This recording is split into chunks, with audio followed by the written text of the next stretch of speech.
Alright, this is from my Sand Shark. A while back I had ordered this cable.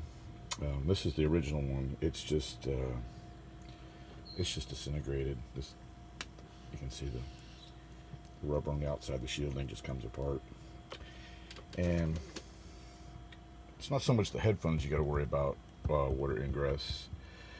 It's on the detector side of the machine.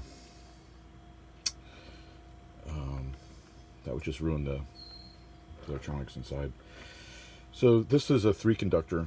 Well, it's two conductors and a shielded cable. This is the one I got here. Is I think is it 5 conductors and a shielded cable. So I'm only going to use two of these. These other 3 will be not being used.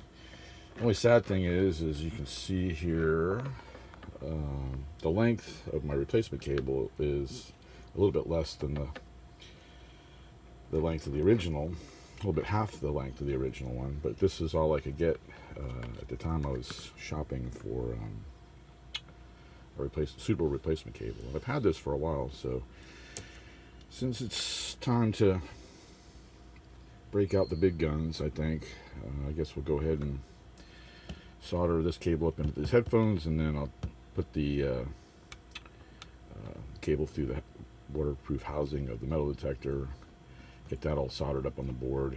And if I remember right, I think there was silicone dabbed on the headphones and on the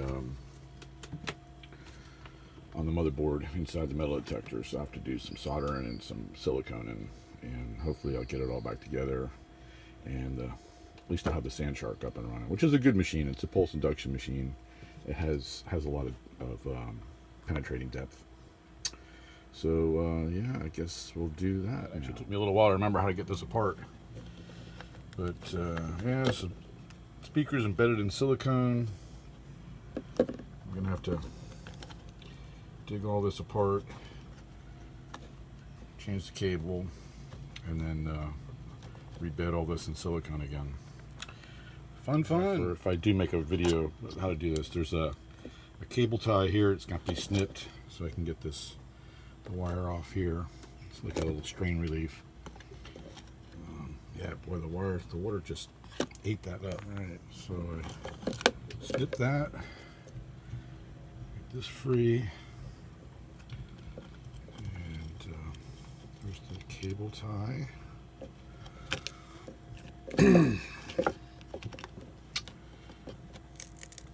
Pull this apart. Let me do that. I'm got my camera or my phone in one hand. It's kind of interesting. There's 2 kinds of silicone here. This silicone was over the top of this. I don't know if Tesoro did this when they as an extra waterproofing feature. I'm not certain, but there's definitely two types of silicone here. Need to get this pulled away further. You can see the 2 connections here. I gotta get this out. This is whoever made these headphones, which are V1s. I'm guessing this is what they had originally done, and then I don't know, an additional coating of silicone was added. And in this housing here, this clips onto the headphone housing like this, and so from the back side, this piece lays in here, and then this whole cavity is filled with silicone. It keeps this in place and also waterproofs it. All right, so I've got this cleaned up here a little bit. You can see that it's just 2 conductors are being used. The shielding isn't connected to anything. This here, it feels like this is epoxy, where they had soldered these joints here. They epoxied this. These parts of the cable leads are in still pretty good condition, so I think I'm going to solder to these. Maybe put some heat shrink over them, or actually maybe even not. I think I'll just solder these and bury my connections down here further, and I'll probably clean back just a little bit more of this silicone, not a whole lot, and then I will flood and rebed this whole thing in silicone again. This is what I got to work with. I think that's as much. I'm going to take the silicone back. I'll solder my cables to these new leads, and then I'll bury everything down here. Maybe I'll even epoxy the connections, my connections, similar to what they did to the plastic here, so they're well down inside the silicone, and then I will embed all this in a generous amount of silicone. All right, got that soldered in there. A little different than I had originally planned, but actually better. Instead of splicing the wires, I was able to solder to the these little blocks there.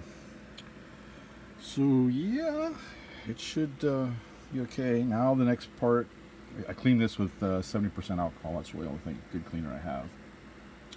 But now the next thing is to flood this entire cavity here with silicone. I do have some 100% silicone in a caulk gun. So that's what I'm going to do next, and then wait for that to cure. Once that's cured, I can put this all back together, and then the fun part of working on the control box end of the detector. All right, so this is what we got here to work with. Getting ready to flood this. Got them all soldered up. There we go. I've got some 100% RTV silicone, 30-year guarantee, and we're going to flood that entire thing there with silicone. Get that all sealed up. All right, that's all sealed up. Not as smooth and as happy as I'd like it to be. That was a previously open tube of silicone. I hope it sealed well and cures, but I think it's going to be all right. Okay, now it's time to adjust this end, and I have to take the inside of the guts out of this thing. Fish this wire through this strain relief and inside this connector, and then solder it up inside on the board. Okay, so it's the next day. Silicone is good and cured. Oh, sorry, I'm trying to do this with my phone in one hand. This just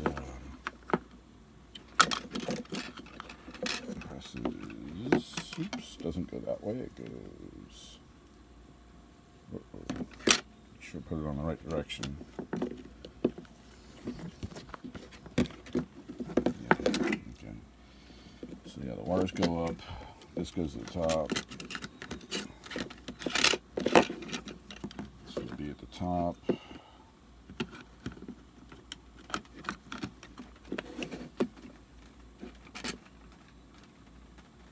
Jeez, now it's raining. All right, I'm gonna have to press this back on with both my hands. But one thing okay, sorry. Need both hands. It just snaps right on. And to get it off, I just used a little small screwdriver. Man, this really stinks not having two hands. And I just carefully pried in here on the case and lifted, pushing down like this. I was able to pry this, lift it off. It comes off, I mean, it's on there hard, pretty good. I couldn't pull it off with my fingers, but with a little bit of mechanical advantage of the screwdriver, carefully, it comes right off. And then yeah, it's good. And then the pads, they just go back in under these little clips like that all the way around. So that will have that completed, and then it's back to working on this one. Got the pads back on, and this part is all finished up. Alright, so I think the first thing I do is take this strain relief off of here.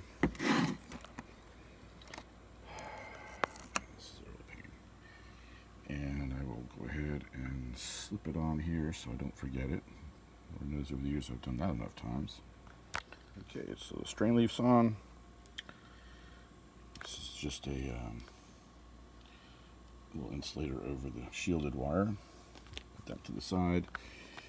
Let's see. This will just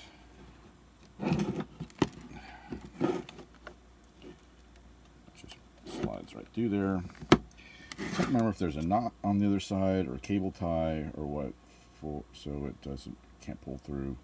But I seem to recall there was silicone dabbed over the top of that. So get this apart and we'll take a look. I went ahead and took this all apart. I had forgotten. I got some cleaning up to do. The battery box, I left the batteries in it, and it did a little bit of damage there. Just got to clean that up. All the electronics are fine. There's no damage to that anyway. But yeah, I need to clean it up in here. And here's the headphone cable. I just went ahead and unscrewed the waterproof pass-through there to pull the coil cable out further, because to be able to get this board out, it was necessary to do that. And you can see here the headphones were soldered and heat shrunk onto a little jumper cable that goes up to the back side of this board.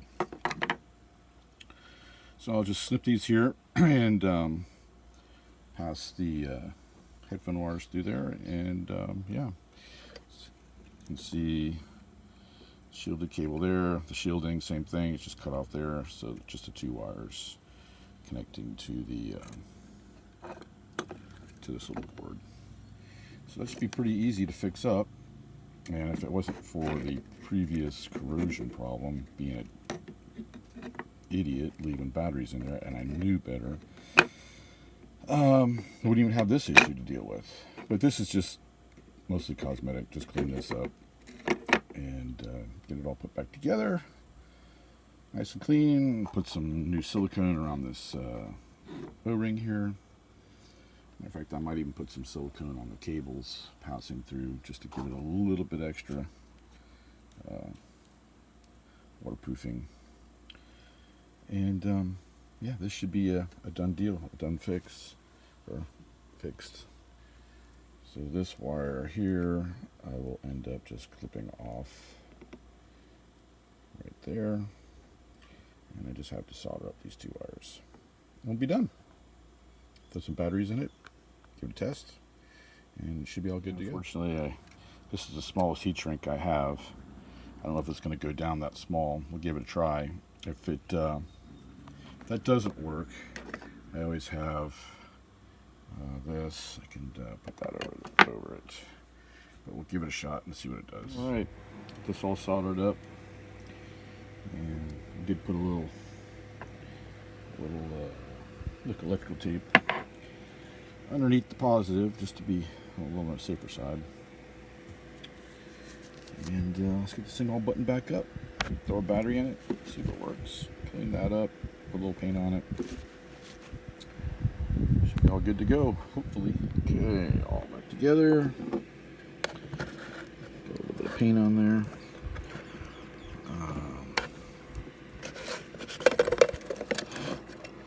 Let's see, maybe down in there. Oops. Slides back in. There's originally a couple little ticks of silicone to hold that board in place. I'm not going to worry about that.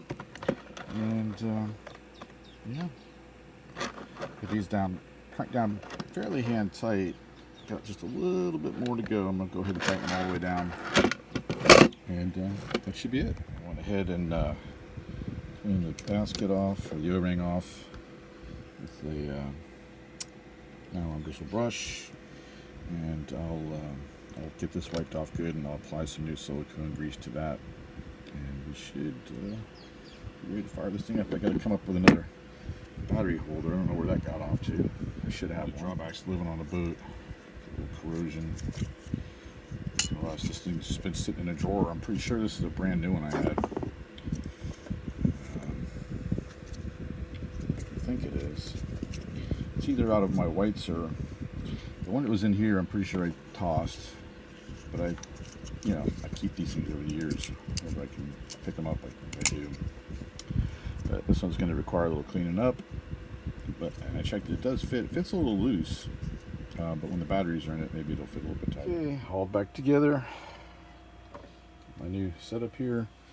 I'll have to change this around for my diving configuration, but I'll go ahead and turn this sucker on. I almost forget how to even use this. So there's a battery test. These are old, fresh batteries I have in here, so maybe you can hear this. If I remember right, it's how many beeps is, the more beeps, the more full it is, so we'll take that off.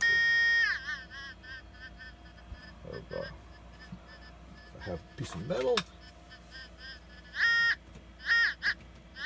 So, yep, we're all back together working, so which is cool.